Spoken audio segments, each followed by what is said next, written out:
Simple and plain. To be the best, you have to win. That's why I play the game. What's good? Welcome back to Lakers Exclusive. It's been a while since I've jumped on here, but Rob Pelinka, LeBron James, the GM, Anthony Davis. What an offseason. We get it done. We get all the pieces that we needed, and there's still more to come. We don't know what's going to happen with Dennis Schroeder, but I'm interested to find out if he stays or if he goes, if we can get some compensation for him. But overall, I think, we got everything we needed. We land Russell Westbrook for starters. A generational talent, a triple-double god. And the first thing people are saying is, we're too old. We can't shoot. No one can shoot threes. Russell Westbrook can't turn up in the clutch. But I just want to start this video off by reading a quote from LeBron James. He just posted this on his Instagram. He says, "Keep talking about my squad, our personal ages, the way he plays. He stays injured. We're past our time in this league, etc., etc. Do me a favor though, please. And please, keep that same narrative, that same energy when it begins. That's all I ask." Everyone counting us out. The whole league counting us out. Even our own supporters are counting us out. But if you aren't rocking with us, as far as I'm concerned, you're against us. And I'm very confident that we're going to take home this championship this year. And I believe that this is one of, if not the best, team that LeBron's ever assembled.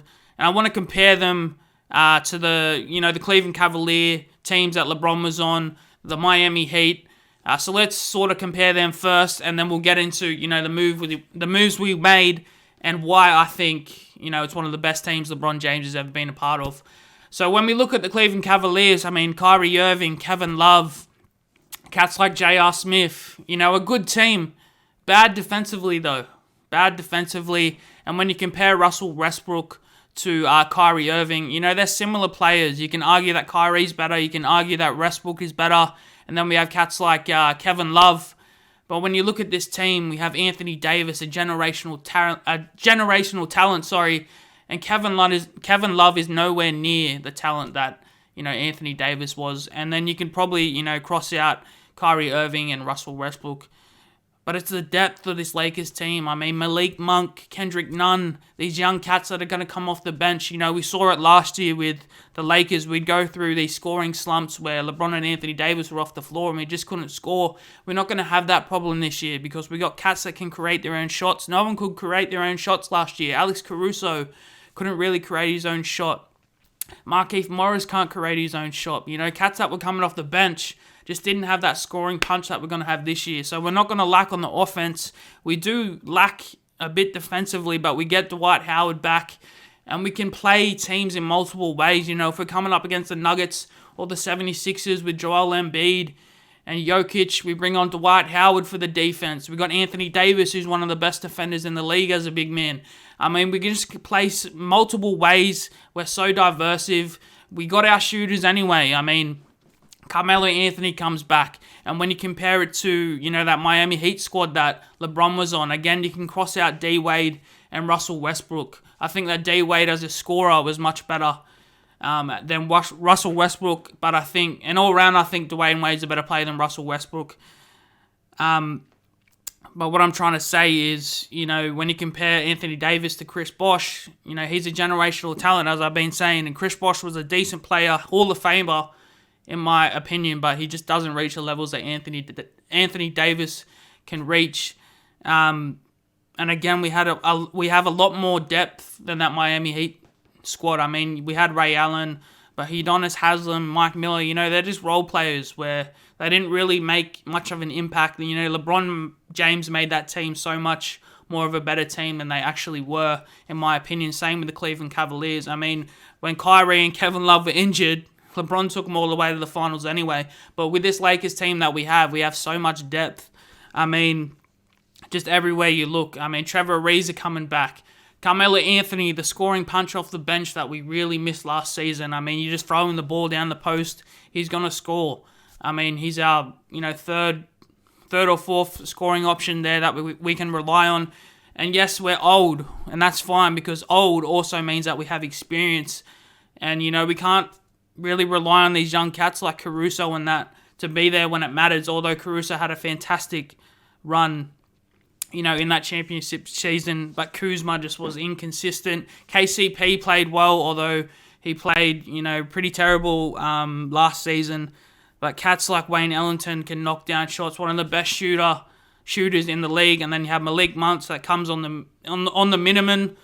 And we're just, we're youthful in ways, but we're also experienced. Obviously we're the oldest team in the league. Sorry, I lost my voice, can't even talk today. But we're also experienced, and we just have people that we can rely on. And LeBron James, people talk about the fit, how there's no shooting, but as I said, there's so much more to the game. I mean, who's stopping us on the fast break? You can't double team LeBron James or Anthony Davis and Russell Westbrook. You got to guard them one-on-one. And when Russell Westbrook, beats his defender, the other defenders have got to crash in and stop him from coming to the post. He shoots out to Wayne Ellington, bang. Knockdown shooter. Carmelo Anthony, bang. 40% last season from the three-point line. And that means if you're double-teaming Russ, LeBron James is open. Anthony Davis, you can't guard these guys one-on-one, I'm telling you. LeBron James is a locomotive coming at you, and you cannot stop him. Anthony Davis at his best is unstoppable, the best big man in the league. And I just think people are really underrating this team. They talk about the Nets. Westbrook isn't guarding...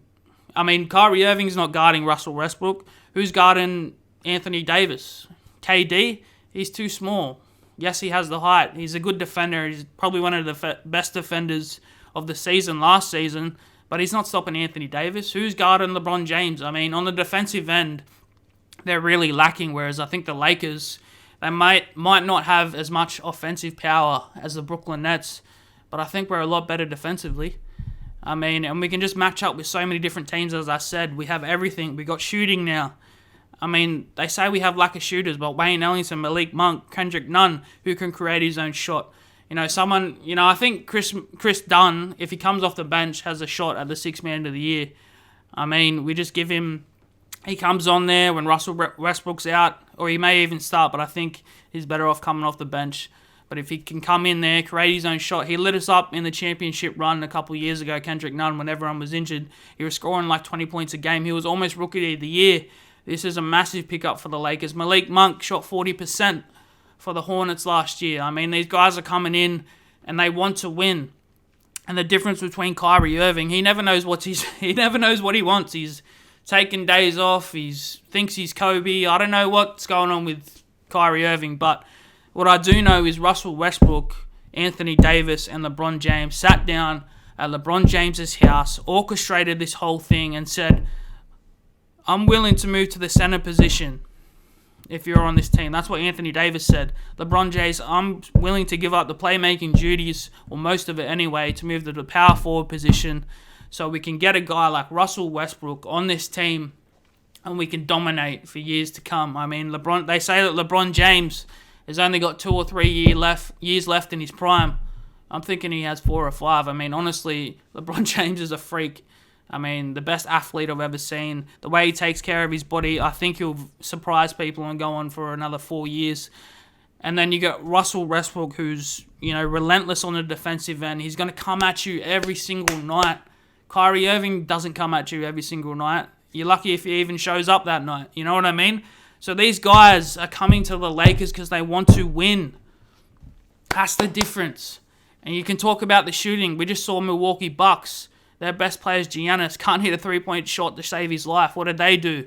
They won the championship. Shooting is very important. And we have shooters. Don't get me wrong. Carmelo Anthony, Malik Monk, Kendrick Nunn, Wayne Ellington.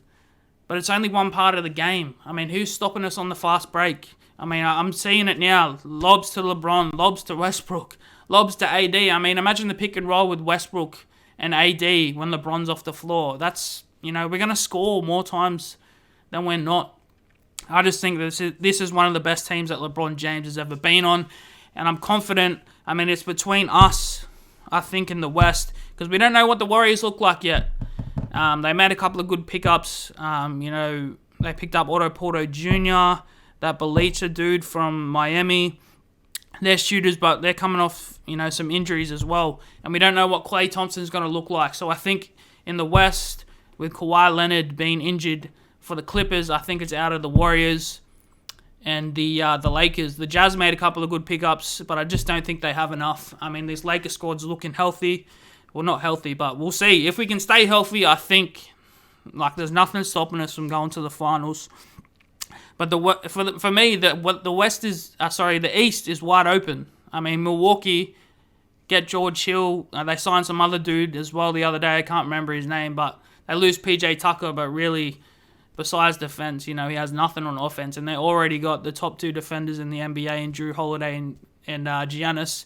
I don't think the Nets are going to have it all their way this year. I mean, Miami as well. Jesus, Miami, they're the biggest movers in the offseason. So the East, for me, is wide open, but the West, maybe not so much. I think the Lakers are right up there, and I think, with the experience and, the three-headed monster that we have right now, we're going to take it all the way. I have full belief in this team. It's just a matter, can we stay healthy? But that's just my thoughts so far. We still need to make some moves. Dennis Schroeder, what's he going to do? Can we sign and trade him? Is he going to come back on the minimum? I mean, Dennis Schroeder, man, turns down $84 million, in the hope that he'd get another contract either with the Lakers. But the Lakers offered him as much as we can pay him. So, it's going to be interesting to see what he does. Does he come back for us in the hope that he can go back on the market next year and get a significant contract? But right now, we're looking good. We still have a couple of changes to make or players that we can add and whatever. But, we keep Taylor Horton-Tucker as well, our young prospect and possible future all-star. We're looking good. I can't say anything bad about Rob Pelinka. Give that man the bag. He's done everything he can. And I'm confident coming into this season. But let me know what you guys think. I can't even talk today. I'm mumbling and stumbling, but whatever. It is what it is. It's probably because I'm just excited about this season, and there's still more news to come. There's still a lot of free agents on the board that we can pick up and other teams can pick up. So let's keep our eyes, posted on the league as we always do. And let me know your thoughts in the comments below. And let's go Lakers, baby. Let's go.